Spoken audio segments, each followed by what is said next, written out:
Aloha, beautiful people. Today I am going to present some information about a piece called FraCalendar, which is a combination of a fractal pattern of sacred geometry called the Flower of Life and overlapping it with our human-made calendar and also our universal natural calendars.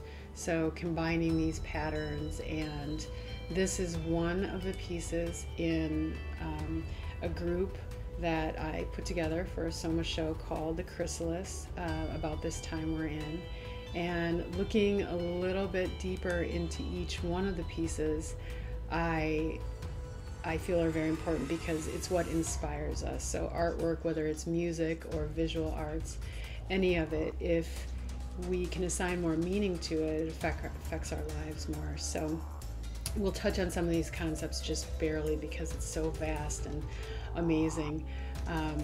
The design that you see is a combination of the constructs of nature, the moon, earth, and the sun, and those cycles, and our position in the solar system, the layers in our body calendar, and it's all nestled in the flower of light, the flower of life, which demonstrates these infinite aspects of our existence.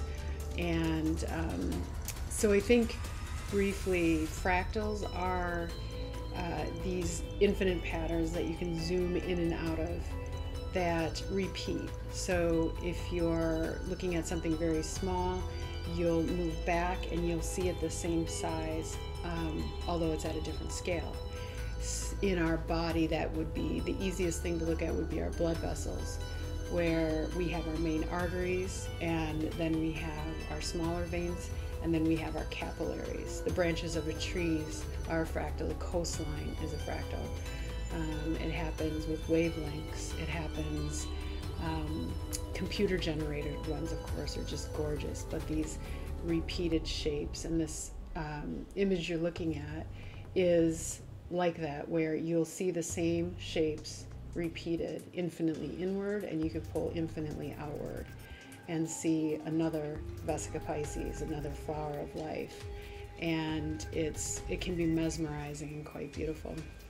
The calendar, we base most of our life off the Gregorian calendar, which is kind of a human, it's a human contraption that helps us organize our lives, and they did a really good job.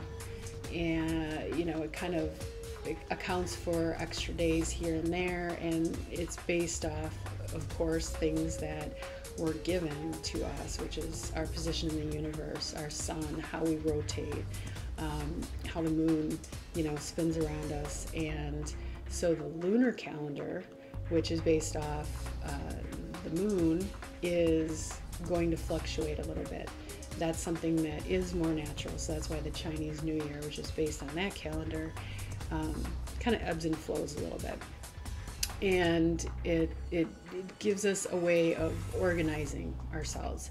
So we have fixed beginnings and fixed lengths and fixed divisions to hours and days and weeks and years, and we can organize them and kind of have this world system. And there's just amazing things that when you look at the moon. So the outer ring that you see are the phases of the moon. From our position on the earth, the moon appears to change shape. The moon is actually fixed on us, so it's not spinning, it's locked on us, and we are always looking at the same face.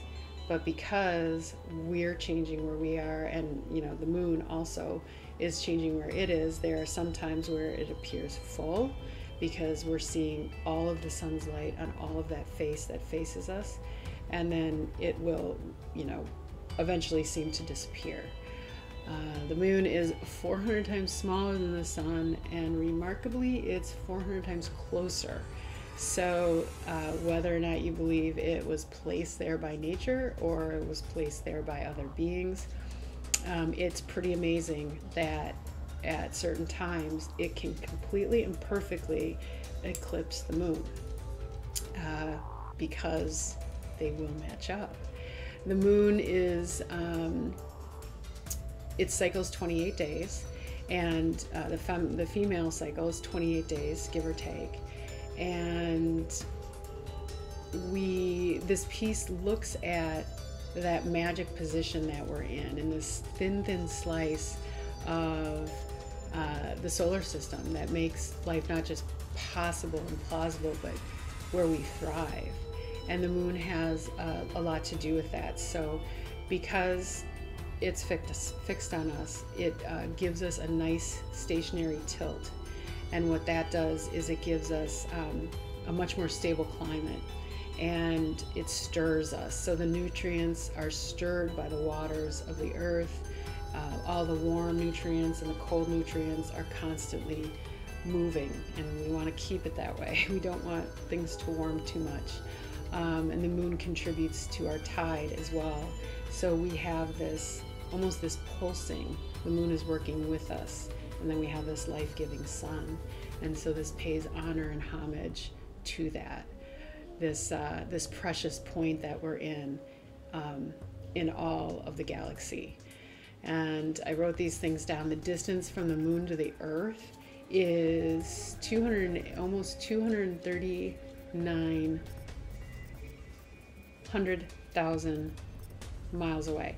The sun is 92, almost 93 million miles away, and the speed of light is over 186,000 miles per second.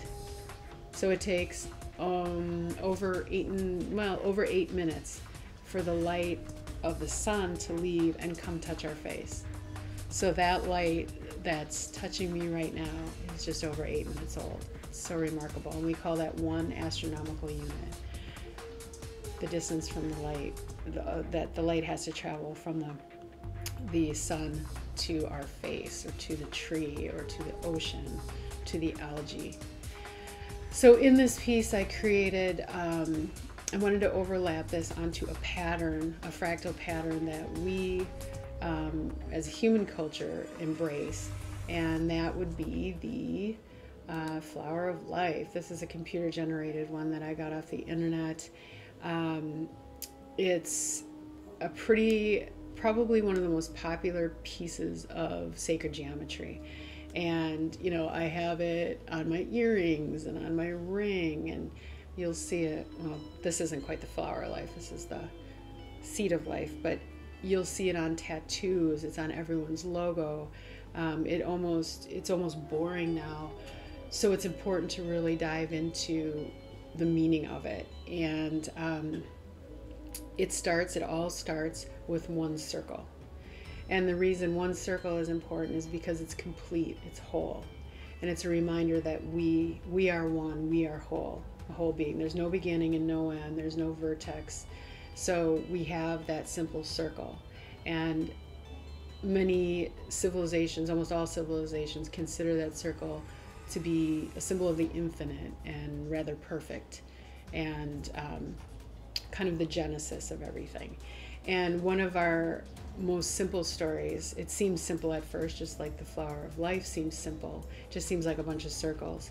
And one of the stories that I think explains this best and has so much meaning when you look into the metaphor is the simple story of Genesis in the Old Testament of the Bible. And I think everyone, doesn't matter what, where you are, has heard of, the world, the universe being created in 7 days or whatever. So you've got God that on the first day created consciousness. So you have that circle. This is how that's explained. And then on the second day, you have water. And what's kind of cool is in the center of the symbol of the flower of life, so you have a circle, and then you pass another one. It wants to recreate itself, and it passes through the center, and therefore the first circle passes through the center of the second circle. And that shape, which is in the center of this design, is called the Vesica Piscis. And it's highlighted, and you can see it stepping back in a fractal pattern in this and in, infinite other designs. So it's two circles coming together and creating this new shape. for infinity. On the third day is said there's another circle, and that's the Holy Trinity. And with the fourth day, God said half of creation was finished, and that pattern is the seed of life. And there's 4 seasons, there's 4 directions, 3 more circles. I'm sorry, after them, 3 more circles, you have the seed of life, which is that. And then if you pop that into 3 dimensions, you have the egg of life, which is just after 3 divisions in utero is what that embryo looks like. It looks exactly like that seed of life. So there, in the story of Genesis, there are so much metaphor for creation inside us, creation of us, and then creation in our universe. So it's in our bodies. One of the things that this pays honor to is the fractal, that is the feminine reproductive system. So when we're born, we are born with all our eggs. So it's quite amazing to consider that, in essence, all of our ancestors are already contained within us. And that is the fractal essence of the body, of humans, and of the universe.